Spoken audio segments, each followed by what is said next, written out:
పిట్టల రవీంద్ర గారు చెప్పే ప్రయత్నం చేసిండ్రు. అయితే నేను ఇక్కడ రెండు మూడు విషయాలు చెప్పదలుచుకున్నాను.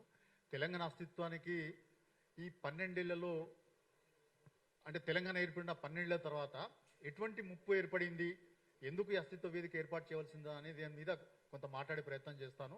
మీరు చూడండి, మనం 14 ఏళ్ల పాటు పోరాటం చేసి తెలంగాణ సాధించుకున్న తర్వాత మనం ఆశించినాం ఇక తెలంగాణలో వలసవాదం అంతమైపోతుంది, సాంస్కృతిక ఆధిపత్యం తొలగిపోతుంది అనే భావనతో ఉన్నాం. కానీ 12 ఏళ్ల తర్వాత మళ్ళీ ఇప్పుడు చూస్తే మన మీద ఇంకా వలసవాదం ఇంకా మన మీద పనిచేస్తున్నట్టుగా, సాంస్కృతిక వలసవాదం ఇంకా మన మీద ఆధిపత్యం చెలాయిస్తున్నట్టుగా మనకు అర్థమవుతూ వస్తున్నది. ఉదాహరణకి చూసినప్పుడు ప్రకాష్ గారు చెప్పినట్టు చంద్రబాబు నాయుడు కానీ అటు ఆంధ్ర నాయకులు కానీ మన మీద ఎటువంటి దుర్భాషలు ఆడుతున్నారంటే చాలా మనకు కలత చెందే విధంగా మన మీద వాళ్ళు మన అస్తిత్వం మీద వ్యాఖ్యానాలు చేస్తూ వస్తున్న సంగతి మనం చూస్తున్నాం. అట్లనే మన సాంస్కృతిక ప్రతీకలన్నీ మాయమయ్యే పరిస్థితి వస్తున్నది. రవీంద్ర భారతి మన సాంస్కృతిక కేంద్రం, తెలంగాణ సాంస్కృతిక కేంద్రం, అక్కడ ఎవరైనా విగ్రహాలు ఉంటే మన తెలంగాణ సాంస్కృతిక వైతాళికుల విగ్రహాలు ఉండాలి. కానీ ఏమైంది, జయ జయ హే తెలంగాణ పాడను అన్న వ్యక్తి బాలసుబ్రహ్మణ్యం గారి విగ్రహం మనం ఎంత వ్యతిరేకించినా, తెలంగాణ సమాజం ఎంత వ్యతిరేకించినా ఆ విగ్రహం వచ్చి అక్కడ దిగబడింది.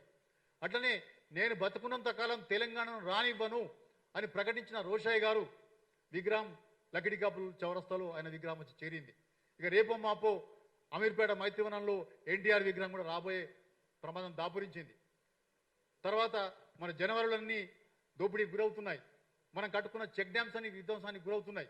ఇంతకుముందు ప్రకాష్ గారు ప్రస్తావించినట్టుగా కరీంనగర్ జిల్లాలో తనుగుల, అడవి సుమన్పల్లి చెక్ డ్యాంలే కాదు, నిర్మల్లో కూడా ఒక చెక్ డ్యామ్ స్వర్ణానదిగా ధ్వంసమైన సంగతి లేటుగా తెలిసింది మాకు. నిర్మల్లో స్వర్ణానది మీద కట్టిన చెక్ డ్యామ్ను కూడా ప్రభుత్వమే పేల్చివేసింది, డైనమిట్లు పెట్టి పేల్చివేసిన సంగతి మనకు తెలిసింది. అంటే జలవనరులకు సంబంధించిన ఆస్తులు కూడా ఇవాళ తెలంగాణలో ధ్వంసమయ్యే పరిస్థితి వస్తున్నది. కాళేశ్వరం ప్రాజెక్టులో భాగంగా నిర్మాణమైనటువంటి మేడిగడ్డ బ్యారేజీ నిర్మాణం పునరుద్ధరణ ఇంకా పూర్తి కాకపోవడం శోచనీయమైన విషయం. ఎందుకంటే ఎన్డీఎస్ఏ తన తుది రిపోర్ట్ని ఇచ్చి 1.5 సంవత్సరాలు గడిచిన పోయినా కూడా ఇవాళ ప్రభుత్వం దాన్ని రిపేర్ చేయడానికి కాలయాపన చేస్తూ వస్తున్నది. ఇంకా పరీక్షల పేరు మీద కాలయాపన చేస్తున్నారు తప్పితే ఆ పునరుద్ధరణ పనులు జరగడం లేదు.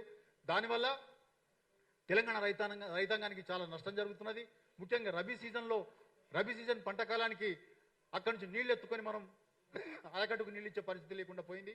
ఇక రాబోయే 2-3 సీజన్లలో కూడా మనం ఇదే పరిస్థితి ఎదుర్కోవాల్సి వస్తున్నది. ఇక రాబోయే కాలం ఎల్నినో ప్రభావంతో వచ్చే సంవత్సరం కరువు ఏర్పడే పరిస్థితి కనబడుతున్నట్టుగా శాస్త్రవేత్తలు హెచ్చరిస్తున్నారు. ఇటువంటి పరిస్థితులలో మనం మేడిగడ్డ బ్యారేజీని కనుక రిపేర్ చేసుకోకపోతే రాబోయేది చాలా గడ్డు కాలం అనే విషయాన్ని మనం గుర్తించాలి. అట్లనే మైనింగ్ ఇష్టం ఉన్నట్టుగా ఇండిస్క్రిమినేట్గా మైనింగ్ జరుగుతున్నది. ఇసుక మాఫియా మైనింగ్ చేస్తున్నారు, భూముల కబ్జాలు జరుగుతున్నాయి, సుందరీకరణ పేరుతోటి మన ప్రజల ఇళ్లు కూలుస్తున్నారు, వాళ్ళ జీవన అస్తిత్వానికి ప్రమాదకరంగా మారిన పరిస్థితి మనం రాష్ట్రంలో చూస్తున్నాం. సో మనం అస్తిత్వం అంటే కేవలం సాంస్కృతిక అస్తిత్వం మాత్రమే కాదు, మన జీవన విధానం కూడా, మనం బతికే హక్కును కూడా కోల్పోయే పరిస్థితి తెలంగాణలో ఏర్పడినప్పుడు వీటన్నిటిని కూడా పరిగణలోకి తీసుకొని మనం తెలంగాణని సమగ్రంగా ఈ అస్తిత్వాన్ని కాపాడుకునే ప్రయత్నంలో ఒక పౌర సంస్థ అవసరమనే భావనతోటి రాజకీయాలకు అతీతంగా ఎటువంటి రాజకీయ లక్ష్యాలు లేని ఒక పౌర సంస్థ ఇవాళ తెలంగాణలో అవసరం ఉన్నది అనే భావన గత 3-4 నెలలుగా మేము ఎప్పుడైతే ఈ చెక్ డ్యాంల మీద ఫ్యాక్ట్ ఫైండింగ్ కమిటీగా మేము సమీకృతమై పోయే సందర్భంగా మా మధ్య అనేక చర్చలు జరిగినాయి. గత 3-4 నెలలుగా ఈ తెలంగాణ అస్తిత్వ వేదిక ఎట్లా ఏర్పడాలి, దానికి సంబంధించి మన అవగాహన ఏమి ఉండాలనే విషయం మీద చాలా తర్జన చాలా మేధోపరమైన చర్చలు చేసిన తర్వాత ఒక అవగాహన పత్రం రూపొందించుకున్నాం. ఆ అవగాహన పత్రాన్ని కూడా మేము 19వ తేదీ నాడు మేము ప్రకటించబోతున్నాం. మేము ఏదైతే తెలంగాణ అస్తిత్వం పుస్తకం ప్రచురించినామో ఆ పుస్తకంలో వ్యాసాలతో పాటు మన తెలంగాణ అస్తిత్వ వేదిక అవగాహన పత్రం కూడా దాంట్లో పొందుపరిచినాం.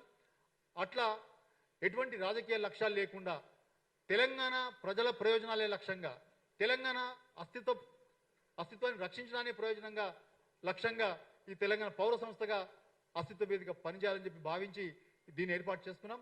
మేము ఇవాళ మీ ద్వారా తెలంగాణ ప్రజలకి, తెలంగాణ ఉద్యమ ప్రజానీకానికి 1995 నుంచి 2014 వరకు పాల్గొన్న మలిదశ ఉద్యమకారులందరినీ కూడా మేము ఈ సందర్భంగా తెలంగాణ అస్తిత్వ వేదికతో కలిసి రావాలని చెప్పి, కలిసి పనిచేయాలని చెప్పి, ఇవాళ తెలంగాణ అస్తిత్వానికి ఏర్పడిన ప్రమాదాన్ని పసిగట్టి ముందు జాగ్రత్తగా మనం అప్రమత్తంగా ఉండకపోతే ఈ అస్తిత్వం ఇంకా ప్రమాదకరంలో పడిపోయే పరిస్థితి ఉన్నది. కాబట్టి తెలంగాణలో ఇంకా వలసవాదం ప్రభావం ఉంది, తెలంగాణలో సాంస్కృతిక ఆధిపత్యం ఇంకా ఉంది, వలసవాద సాంస్కృతిక ఆధిపత్యం ఇంకా ఉంది.